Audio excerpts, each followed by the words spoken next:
Ruby, Kak. Apa benar ini dengan Mbak Lia? Iya, benar. Oke, Mbak Lia tadi kesini dengan siapa? Sendiri sih. Oh, sendiri. Iya. Mbak Lia sebelumnya pernah tidak berkonseling seperti ini? Belum pernah. Oh, first time ya Mbak? Iya.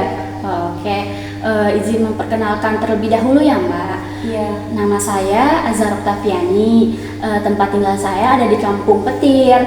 Sampai sini apa ada yang ingin ditanyakan terlebih dahulu? Tidak ada.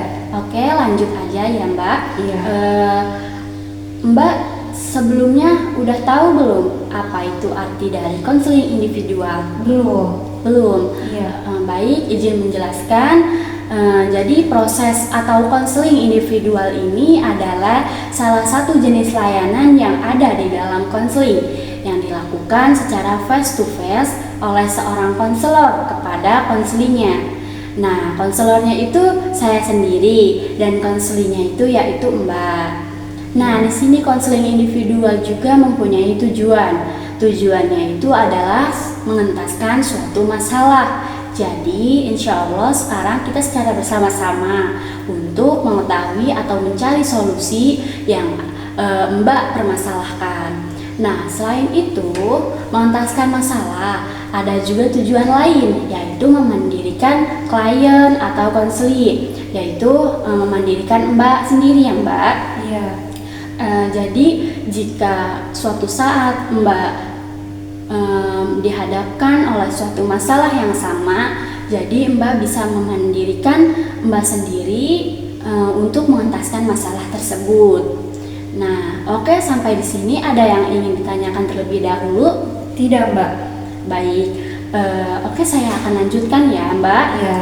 Nah, jadi di dalam konseling individual juga memegang beberapa asas. Iya. Yang pertama itu ada asas kerahasiaan. Jadi Mbak ini tidak perlu takut atau khawatir cerita Mbak itu terbongkar dan disebarluaskan kemana-mana karena kami memegang asas tersebut. Iya. Oke, jadi insya Allah kami akan menjaga rahasia Mbak secara rapat. Iya.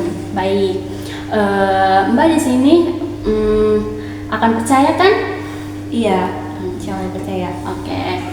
Nah, yang selanjutnya itu kedua ada asas kesukarelaan. Jadi saya harap Mbak bersukarela menceritakan masalah Mbak kepada saya ya. Iya. Begitupun dengan saya. Saya juga secara sukarela membantu Mbak dengan penuh perhatian, memberikan waktunya untuk Mbak. Kalau boleh tahu, Mbak kesini secara sukarela atau disuruh orang lain? Sukarela sih. Oke, berarti Mbak ini bersukarela ya? Iya. Nah, oke, saya lanjut ya Mbak. Iya. Yang ketiga itu ada asas keterbukaan.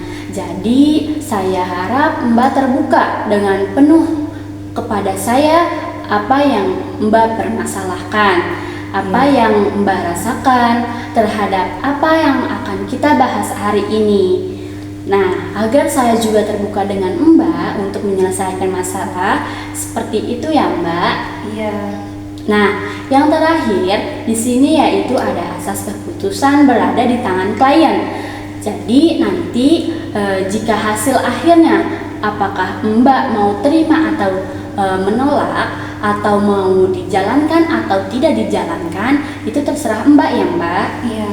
Jadi saya tidak mempermasalahkan apapun dan tidak memberikan tekanan apapun gitu ya Mbak. Iya. Sampai di sini apa ada yang ingin ditanyakan? Tidak ada, Mbak. Oke, berarti paham ya Mbak? Iya. Berarti Mbak sudah percaya nih kepada saya bahwa saya siap menjaga rahasia. Iya, insya Allah percaya. Oke, kalau Mbak sudah paham dan percaya, apa yang akan Mbak ceritakan untuk hari ini? Jadi kan saya itu kan sekarang kuliah ya Mbak ya. Baik. Jadi saya itu kayak serasa tidak mempunyai semangat kayak gitu Mbak, karena kan kedua orang tua saya kan bekerja. Baik. Nah, jadi gimana ya Mbak ya? Jadi orang tua saya sibuk kerja kayak gitu. Jadi saya ini kayak pokoknya nggak punya semangat gitu loh dari orang tua. Mereka ini dua-duanya tuh kayak sibuk gitu kerja gitu Mbak. Oke, baik, izin menjawab ya Mbak. Oke, baik, Mbak tadi sudah menceritakan bahwa keluhan Mbak yaitu kehilangan semangat belajar atau kuliah karena orang tua Mbak keduanya saling sibuk bekerja, betul Mbak? Iya betul. Oke, sebelumnya kalau boleh tahu Mbak sudah semester berapa?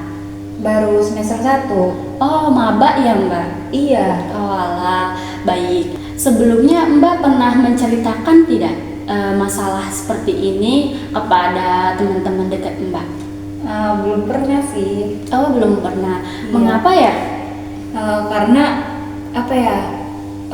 Menurut saya kalau misalkan cerita-cerita ke walaupun teman deket nih kayak gimana ya?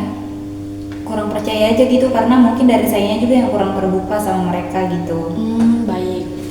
Jadi Mbak di sini tidak pernah bercerita kepada teman dekat Mbak karena yang pertama bahwa Mbak itu tahu bahwa teman dekat itu biasanya cuman hanya mendengarkan ya Mbak. Iya.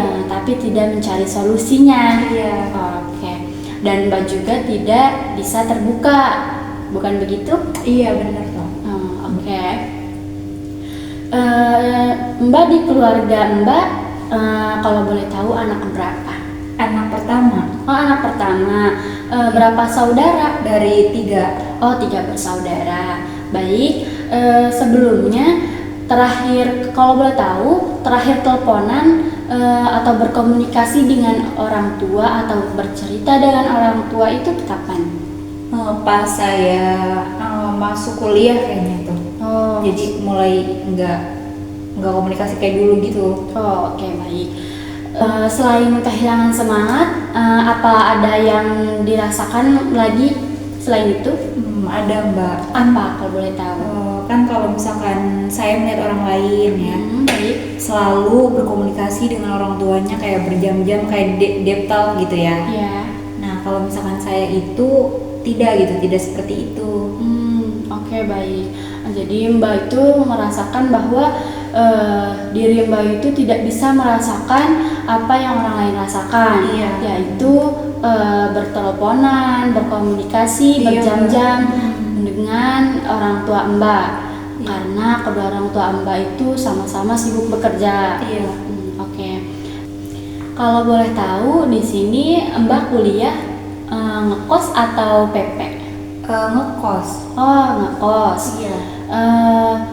Berarti terakhir kumpul keluarga itu Mbak kapan ya?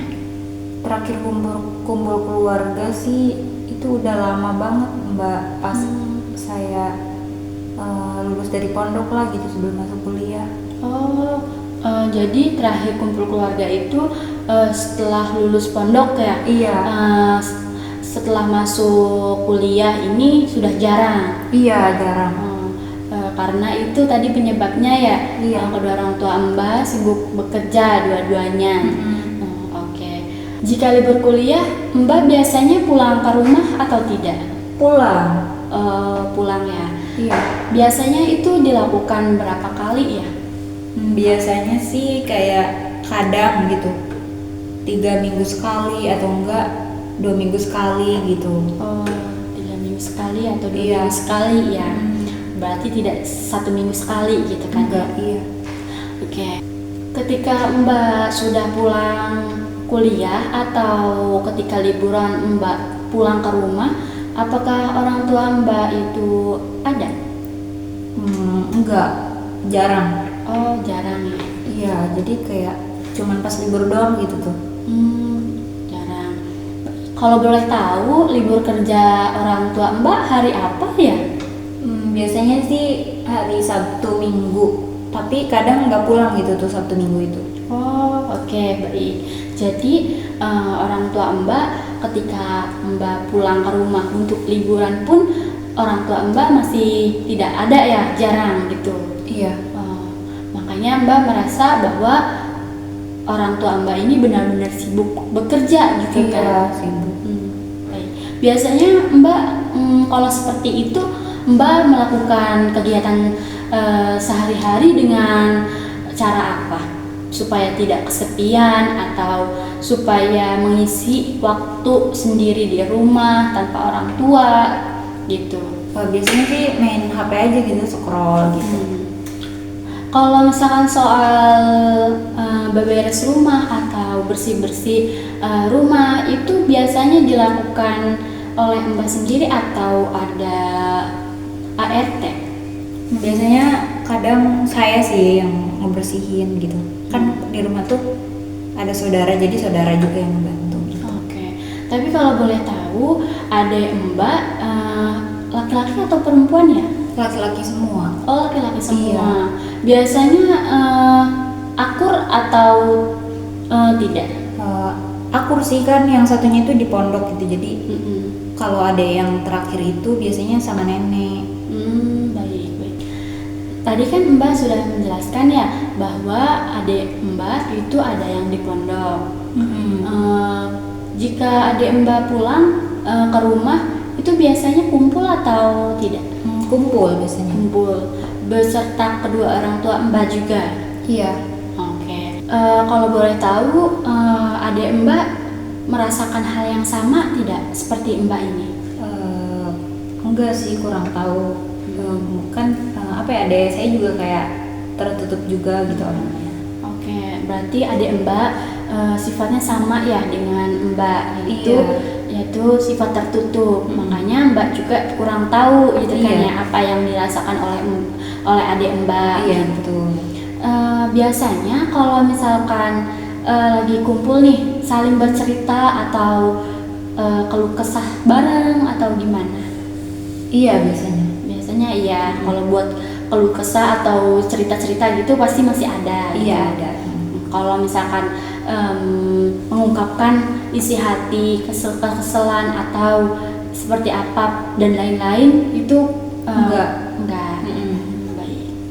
Kalau boleh tahu, kedua orang tua Mbak atau salah satu orang tua Mbak pernah tidak mengungkapkan kata maaf bahwa kedua orang tua Mbak belum sepenuhnya memberikan waktunya kepada anak atau keluarga? Pernah sih kalau kata maaf mah, tapi kan menurut saya itu tuh kurang gitu tuh.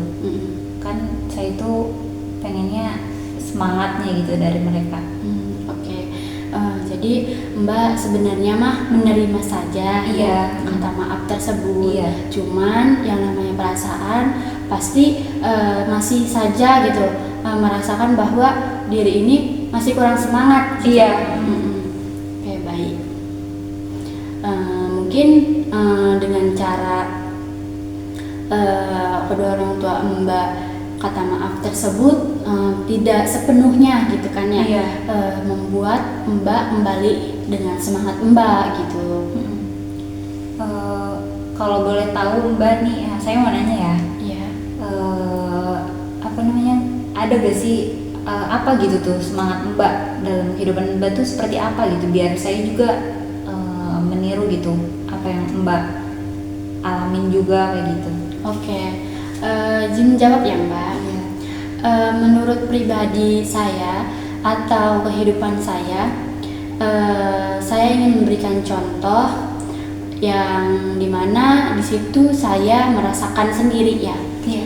Dari kehilangan semangat sampai sekarang saya kembali lagi dengan semangat saya seperti dulu gitu. Contohnya saya di sini di keluarga saya seorang broken home, yang dimana kedua orang tua saya itu bercerai, sudah lama bercerai. Kan pastinya saling kehilangan semangat gitu kan ya.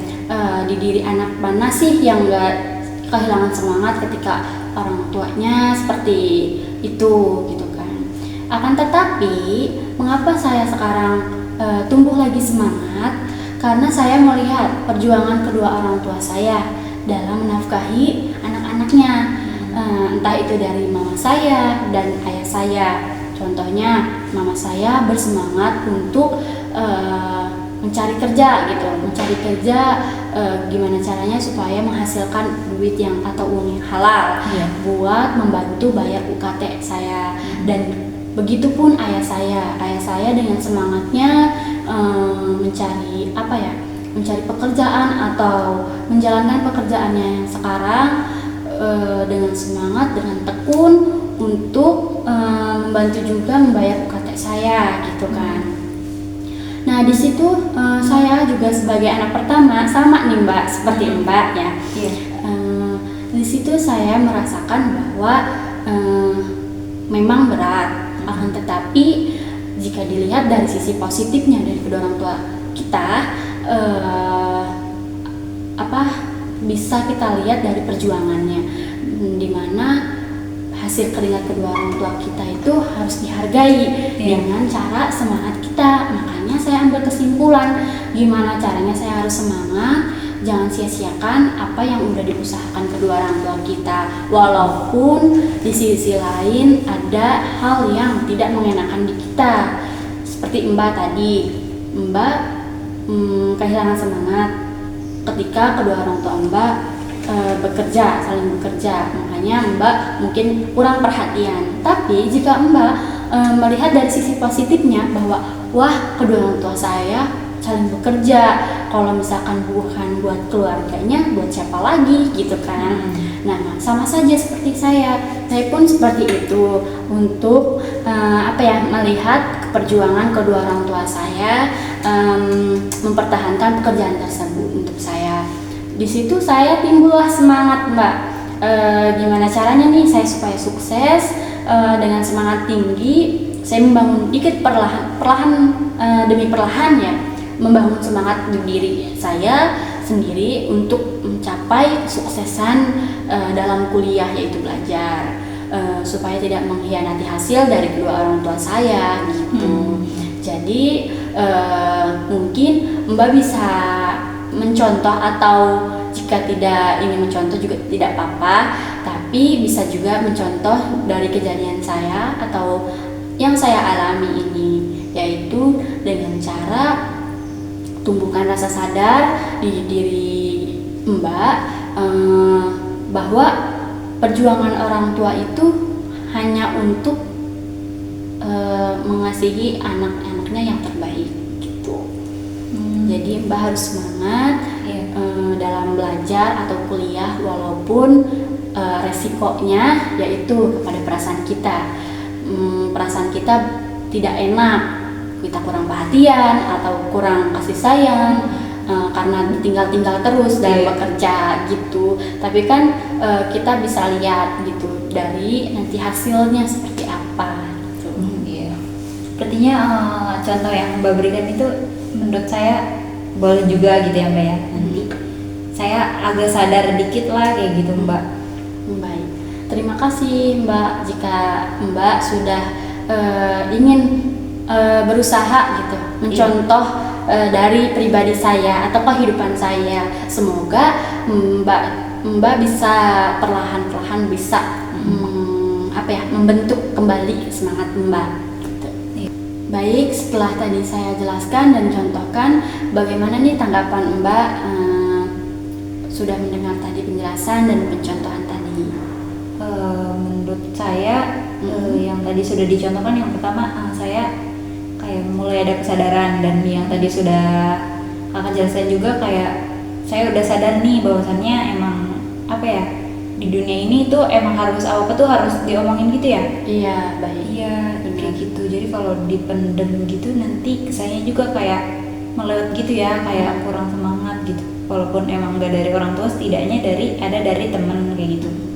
Iya betul Mbak. Jadi kita itu hidup ini di dunia ini tidak sendiri, melainkan ada teman dekat atau kerabat lainnya yang dimana bisa kita minta waktunya untuk mendengarkan cerita Mbak atau cerita siapapun itu. Karena apa? Jika kita pendam sendiri atau kita tidak terus-terusan belajar untuk terbuka kepada orang lain, resikonya di diri kitanya itu bakalan tertekan atau merasa bahwa dirinya selalu dihantui rasa ketakutan atau rasa tidak memiliki rasa peduli terhadap orang lain kepada kita gitu. Jadi nanti takutnya jika kita tidak memiliki rasa terbuka, nanti merasakan bahwa kok diri saya tidak ada yang peduli ya gitu. Padahal jika kita belajar sedikit demi sedikit untuk terbuka dengan orang lain pun pasti walaupun terkadang emang tidak memberikan solusi, tetapi bisa jadi membuat Mbak lebih tenang gitu. Iya. Oh iya ya Mbak, jadi saya ini harus terbuka ya berarti ya? Iya, jadi Mbak itu harus terbuka terhadap orang lain supaya Mbak itu tidak merasa sendiri gitu. Tapi kalau misalkan rasa takut buat cerita sama orang lain tuh masih ada sih Mbak, kayak takut aja gitu. Nah, mungkin akan jauh lebih baiknya Mbak harus bercerita kepada kedua orang tua Mbak, yang dimana permasalahan Mbak ini bersangkut paut dengan orang tua Mbak kan. Iya. Supaya orang tua Mbak juga tahu permasalahan yang dialami atau yang dirasakan oleh anaknya. Dan juga siapa tahu juga orang tua Mbak bisa meluangkan waktu, perhatian dan lain-lain kepada anak-anaknya. Jadi Mbak dengan orang tua Mbak sama-sama tahu dan sama-sama merasakan dan sama-sama mengentaskan masalah yang dialami oleh Mbak gitu. Jika misalkan tidak seperti ini, tidak ada yang tahu gitu, tidak ada yang tahu permasalahannya, inti permasalahannya itu apa. Kalau misalkan Mbak masih tertutup, jadi Mbak harus sedikit-sedikit bercerita kepada orang tua Mbak gitu, supaya orang tua Mbak juga memberikan solusi atau cara gimana bekerja tetap jalan, akan tetapi perhatian tetap terjalankan juga kepada anak-anaknya dan keluarganya gitu. Oh iya. Gimana Mbak sejauh ini, apa sudah paham dengan penjelasan dan contoh tadi? Iya, sudah paham. Oke Mbak, sekarang apa nih yang Mbak dapat dari awal sampai akhir kita berkonseling seperti ini? Jadi yang saya dapat yang pertama itu kita harus terbuka ya. Harus terbuka, terus juga kita tuh kalau misalkan kayak ada masalah dari keluarga kita tuh sebaiknya ceritanya itu ke orang tua, bukan ke teman. Emang temen tuh biasanya kan tidak semuanya dipercaya gitu ya. Iya, mungkin seperti itu sih yang saya dapat. Kita tuh harus terbuka intinya Mbak. Iya. Jadi izin menambahkan ya. Yang pertama tadi benar. Yang pertama harus terbuka, dan yang kedua itu akan jauh lebih baik ya Mbak. Akan jauh lebih baik permasalahan tersebut diceritakan langsung kepada kedua orang tua kita atau kepada kedua orang tua Mbak gitu. Dan yang ketiga itu Mbak harus yakin bahwa apa yang diberikan oleh orang tua atau tindakan yang dilakukan oleh orang tua itu pasti ada sisi positifnya yang bisa diambil oleh anak-anaknya atau keluarganya gitu. Jadi Mbak harus semangat ya. Iya. Mbak harus semangat. Tadi sudah dicontohkan supaya gimana sih caranya supaya semangat gitu kan, dengan cara gimana caranya supaya kita melihat perjuangan orang tua kita bekerja itu demi mensukseskan kuliah kita gitu. Supaya gimana caranya juga usaha dari kedua orang tua kita itu tidak mengkhianati hasil dari kita gitu. Oh iya. Jadi kesimpulannya orang tua itu dan anak itu harus saling bekerja sama, yaitu orang tua bekerja dan anaknya itu fokus untuk belajar dan semangat untuk membahagiakan kedua orang tua kita gitu. Baik, sudah sejauh ini kita berkonseling. Apakah sebelumnya ada yang ingin ditanyakan? Tidak. Sudah tidak. Oke, Mbak sudah tidak ada yang ingin ditanyakan dan Mbak juga sudah mengerti dari permasalahan tadi yang kita bahas. Mungkin kita bisa bertemu kembali di minggu depan untuk melihat perkembangannya, untuk melihat perkembangan dari Mbak gitu kan, dalam menemukan semangat dalam kuliah atau belajar ya. Baik, mungkin bisa kita tutup konseling pada hari ini, Mbak. Iya, bisa. Oke, sebelumnya terima kasih ya Mbak sudah bersukarela bercerita dan saya juga bersukarela untuk mendengarkan cerita Mbak. Semoga minggu depan kita bisa bertemu kembali dan bisa menemukan solusi dari perkembangan Mbak selanjutnya. Iya. Oke, kita tutup konseling pada hari ini dengan baca Alhamdulillah. Terima kasih Mbak sudah mempercayai semuanya kepada saya. Iya. Semangat ya Mbak. Iya.